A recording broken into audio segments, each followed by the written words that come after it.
এই কোথায় যাচ্ছ? তোমাকে নিয়ে যাবো না, আমরা যাবো।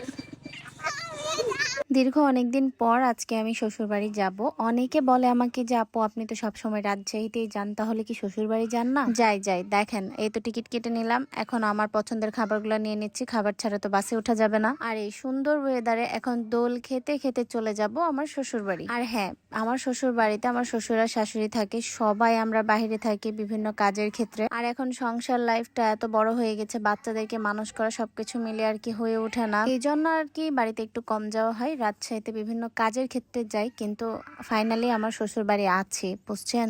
আপনারা কেউ মনে করেন না যে শ্বশুর বাড়ি নাই। যদিও আমি বাসের উপরে উঠলে বাবুরা ঘুমিয়ে যায় আর আমি খেতে খেতে যাই, দেখেন সবাই ঘুমিয়ে গেছে আর আমি এদিকে খুব খাচ্ছি আর বৃষ্টির ফিল নিতে নিতে চলে এসেছি রাজশাহীতে।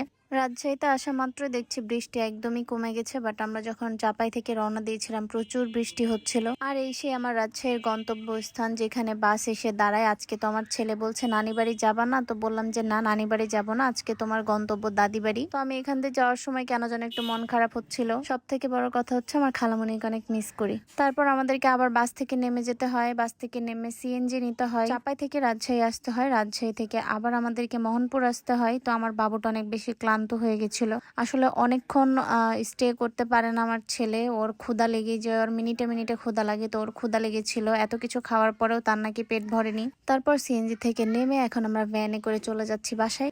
ফাইনালি বাসায় চলে এসেছি, আর এই যে বাড়িতেও আমার একটা খুব সুন্দর মিরর আছে। তো আজকের ভিডিওটা এই পর্যন্ত, আল্লাহ হাফিজ।